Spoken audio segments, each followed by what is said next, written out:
Okay, Decepticon 2022, but it has its roots back in 2015. Let me just check. I just realized that if I'm presenting, I can't really see the chats. Where can I get a Lies and Allies t-shirt? Great question. We don't have a Lies and Allies t-shirt yet. This is Decepticon. This is the one we handed out, as you can see here, back in 2015. We had a very sort of active preparation. We were packing goodie bags. We were all wearing the t-shirts. This year it's a bit different because we're all behind our computer screens, but I think it's just as exciting.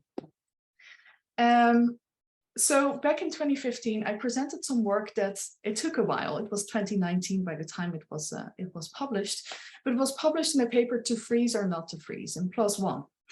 And the work we presented was basically a first attempt, at least by us, to analyze how much people are moving when they're telling truths and lies, and not just by manually annotating their behavior, but by measuring their behavior with full bodysuits, with a lot of 17 different sensors across the entire body, so from head to toe. And when we did that, we basically found, that's a very broad conclusion of this work, that people move more when they're lying compared to when they're telling the truth. And this effect was not just for their entire body movement, but we found it in each individual limb. So in their right arm, left arm, head, body, and both legs. We also found, because we tested 3 different cultural groups, that there were no cultural differences in how much people lied. So it was really sort of a universal finding, or at least across the 3 groups that we tested. So today I'm going to present follow-up research from this. I thought that's nice because it's a follow-up Decepticon conference. And there's 2 reasons we're presenting this. One is it's a replication of the former study that I just mentioned, with a couple of tweaks, but I'll mention those in a moment. And the second reason is that because we wanted to test whether this deception detection method can withstand countermeasures or not. So one of the things that happened after we presented our work the first time at a conference back in 2015 is that we got quite a lot of media attention. And this is sort of annoying in some ways, but also good in other ways. One of the reasons this was really useful is because we could actually use these newspaper articles about our research to inform participants in the next experiments about how our lie detection method worked. So that's basically what we did. So we showed them the newspaper article and we asked them, or we instructed them, can you beat the test? Can you beat the lie detector? The presentation of today is called Man versus Machine. Does knowledge facilitate the deployment of countermeasures against motion-based deception detection? I didn't do this research alone. I did this together with Ronald Poppe, who is my computer science collaborator and secretly also my husband, which is not so secretly for some of you. And my professor and co-founder of Decepticon, Ross Anderson from the University of Cambridge. What we did in this study, and I have to say the sample size is a bit lower than we wanted, but nonetheless, I think it presents some interesting evidence. So what we did is we sort of semi-replicated the methods of the paper To Freeze or Not to Freeze. So we measured again full body motion with these extended body motion suits. So we had the same sort of dependent variable.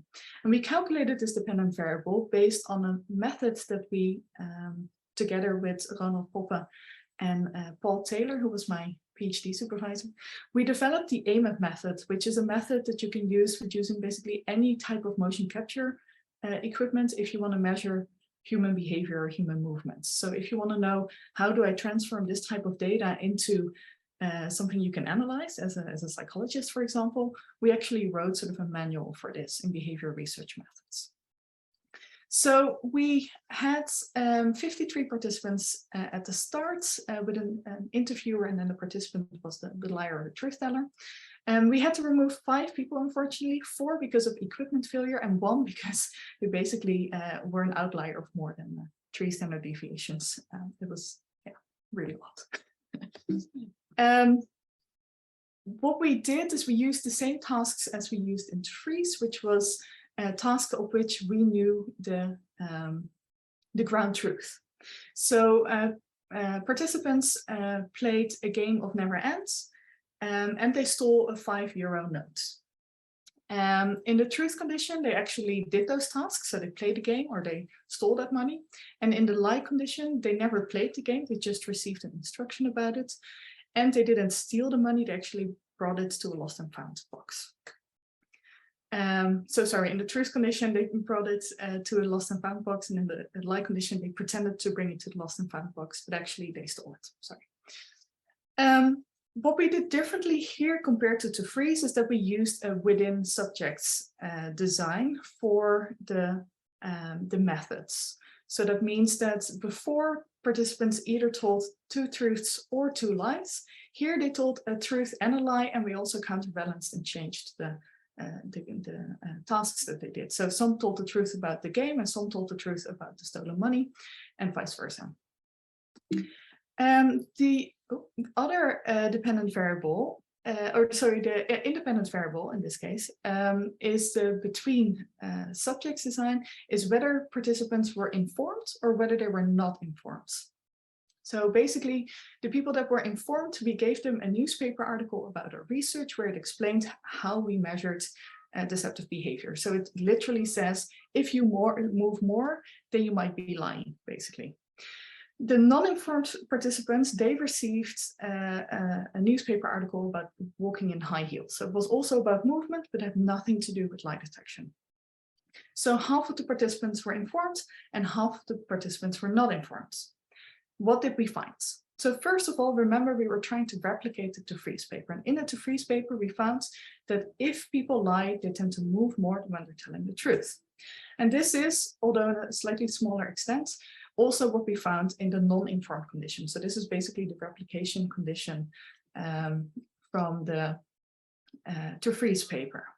But what is interesting, and of course what we really wanted to know for today, is whether when people know how our lie detection method works, whether people try to adjust their behavior. And that is exactly what we saw.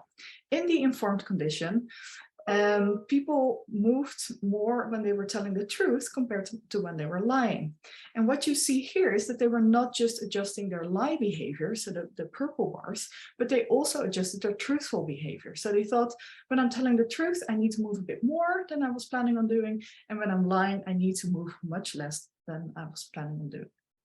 So you see, we replicated our findings. And it was an interaction effect of veracity versus informed. As you can see, p-value and effect sizes are relatively, they're not awesome, but also remember that we only had a sample size of, I think, 48, right? So the conclusions of this study were: uninformed people move more when they were lying, which is a bit of a replication of the to-freeze paper. We also found that when people know how our lie detection method works, they adjust their behavior. They basically behave differently than what you would expect. And 2 sort of hopeful messages, because on the one hand, what we just found shows that maybe this is not a great lie detection method. But on the other hand, I think there are 2 hopeful messages. So one is, whilst they adjusted their behavior, it didn't necessarily look like honest behavior. Like they adjusted their behavior, but not in a it didn't look like genuine behavior, basically. So if you go back, they changed their truthful behavior and their deceptive behavior, but none of them actually mimicked the behavior in the non-informed condition. So that's, I think, good news, because it means that maybe we can create like a warning category of, it looks off, it's different than what you would expect. Maybe like if you have a traffic light, like orange. And the other thing that it made us wonder is, okay, so if we are measuring deceptive behavior that people are very aware of, is that something we want to do? Or should we, for example, measure more automated processes instead? Should we look at behavior that people are less aware of? Well, and that's what we did, and the last thing I want to mention.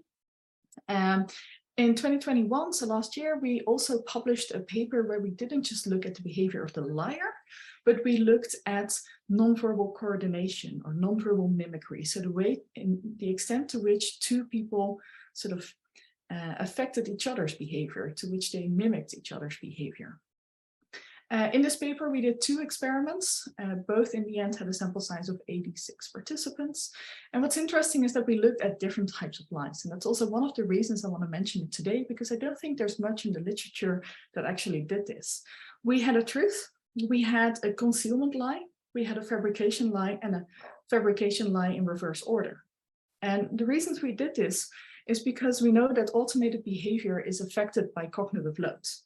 So mimicry is seen as an automated behavior. So we expected that if you are more cognitively loaded, which is usually what you are when you're lying, then we would also expect you to start mimicking more. So we wanted to see whether that was true or not. So we measured nonverbal synchrony, also in a different way than we did before. We did it with single sensor devices, and we used 4 per person, and we put them on both people instead of just the liar. And then we used dynamic time warping to analyze behavior. And this is one of those devices, and you can just attach them with a Velcro strap. They're much cheaper than the full body suits.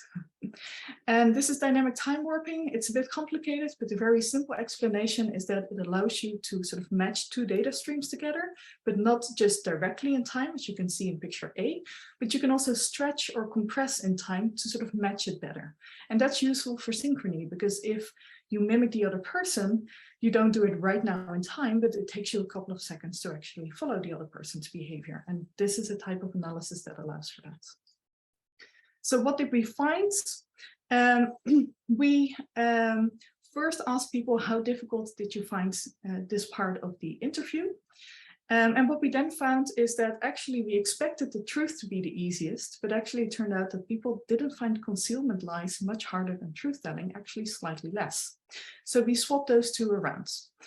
So we basically ordered the tasks in the level of cognitive load that people self-reported. So first a concealment lie, then a truth, then a fabrication, and then a fabrication in reverse order. And we did a regression on self-reported loads. And then when we look at mimicry, we actually see a very similar pattern. So the more difficult people found the task, the more they started mimicking the other person. And we had a very nice effect size here. So last slides, what did we learn from this paper? I think a very important message is that lying, especially when you're telling concealment lies, is not always more cognitively demanding than truth telling. The second message is that it makes sense to not just look at the liar, but actually also look at the interaction between 2, because we found that nonverbal synchrony increases under the cognitive load of lying. And we also showed that you don't necessarily need these very expensive full body motion suits to do this type of research. You can also use multiple single sensor devices. So what do we need to do? Don't just look at the liar, but look at both. Thank you very much.